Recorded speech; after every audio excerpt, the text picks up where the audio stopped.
A train screeched to a halt as it entered the Atlanta depot station. Aboard was William T. Sherman. However, the year was not 1864.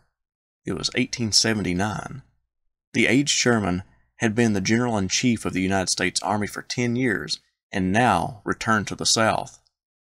As General-in-Chief, he needed to be in Washington, D.C. interacting with the Secretary of War and the President, but he hated living in the capital, with all the politicos rambling about. He much preferred to visit the troops.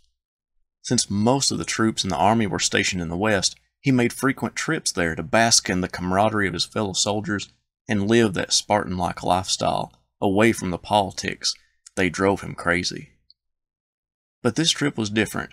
He was returning to the land that made him famous. The land that he, quote, made howl. Welcome everybody to Half History Will Travel. I am your host, the Wilder Historian, and in this video, we'll be exploring the trip Sherman took through the South in 1879 and the reaction that he received from the people of the South. The details may surprise you, and it reveals a lot about Sherman the man.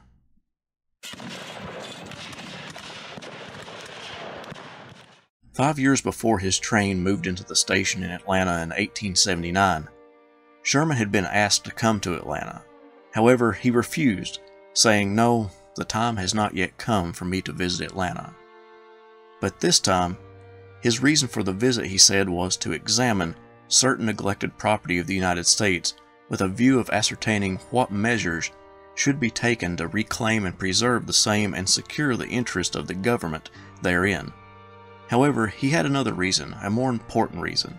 He wanted to gauge the attitudes of the Southern people to him and the United States government 14 years after the war had ended.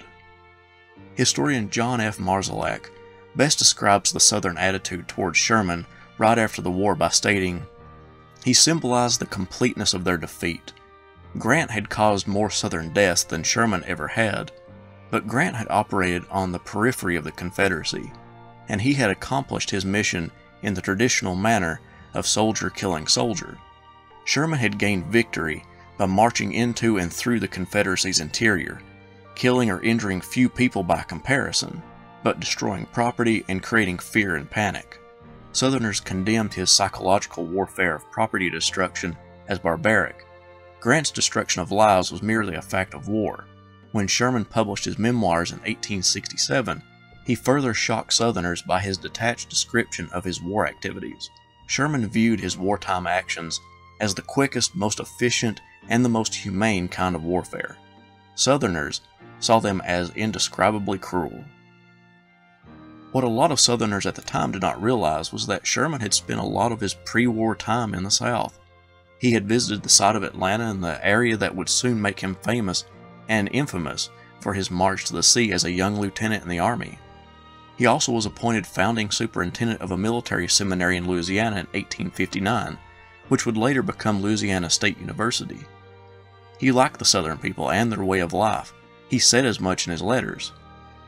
During Reconstruction, he opposed an activist policy in the South, arguing that traditional Southern leaders should regain control of the region and that blacks should be kept in a subordinate role.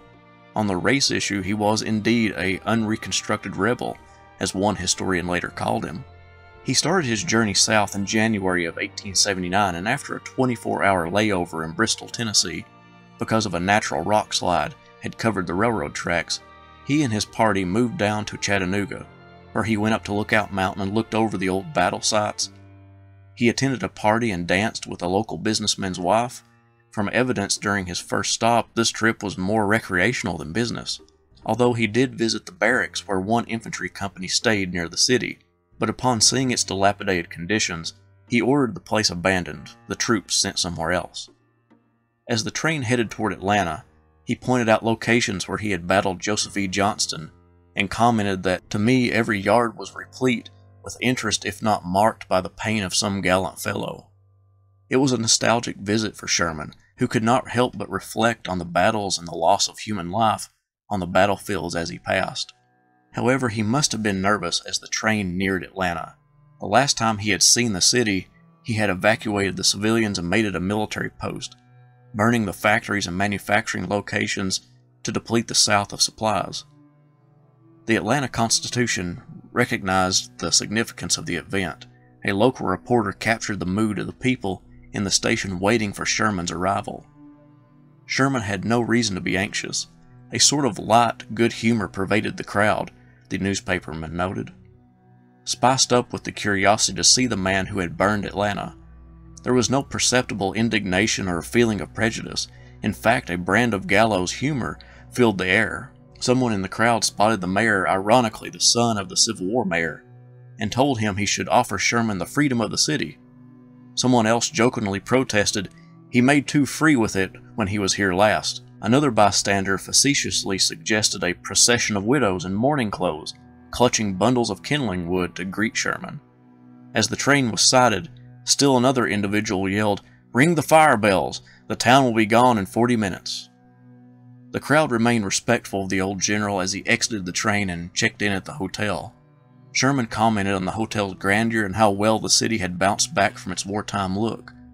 One of the most emotional moments for Sherman came when he visited the McPherson Memorial, the location memorialized where his friend and comrade, Major General James B. McPherson, had been killed. During his 3-day stay in Atlanta, Sherman met with Civil War veterans, some that had marched with him to the sea and some that had attempted to stop the march. But all were kind to Sherman and he to them. The old general visited Peachtree Creek where some of the hardest fighting was done by his troops. At one point he turned to a young man standing nearby and exclaimed emotionally, "My son, you ought to thank God that the war came when it did. Brave and true men fought the battles and endured the hardships that would have been yours had the war come later." After Atlanta, he traveled to Savannah, then Jacksonville, Florida, and a government ship sailed him and his party to military installations around Tampa, Mobile, and finally New Orleans, where he arrived just in time for Mardi Gras. He was a huge part of the celebrations, with the King of Mardi Gras having him as the special guest at the King's reception.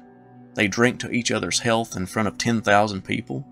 While in New Orleans, he watched a play where he sat in the same booth with his old rival, John Bell Hood. Sherman visited Baton Rouge and the school where he had taught, reminiscing of old times with some of his former colleagues. From there, he traveled by boat up the Mississippi River to Vicksburg, where he visited the battle sites, then took a train to Jackson. It was on this train that the only confrontation appeared, because on the train with Sherman, in another car, was former President of the Confederacy Jefferson Davis. A man asked if he would come and say a few words to Davis. Sherman responded by saying he did not know Davis personally, and even though he had not a shadow of hard feeling nor malice toward any former Confederate, he would not go out of his way to see Davis. After visiting Jackson, he moved on to end his tour of the South at Memphis. As historian John Marszalek stated, Southerners were quick to use this visit as a way of telling the nation that the economic aid from the North was welcome, as long as those who brought it did not try to change the Southern way of life. Sherman's military campaigns were not forgotten in the South, but during this visit, they were not discussed. Marszalek points out that hard feelings towards Sherman seemed not to materialize until the publication of Jefferson Davis's book, The Rise and Fall of the Confederate Government, where the former president denounced Sherman's tactics as barbaric. That seems to be one of the catalysts for the hatred Southerners would have for Sherman in later years. Thank you all so much for watching. I hope you all enjoyed this story of Sherman's visit to the South. I know I got a kick out of hearing how he came into contact with so many old rivals, and with the exception of Davis, it was a cordial and most of the time friendly event.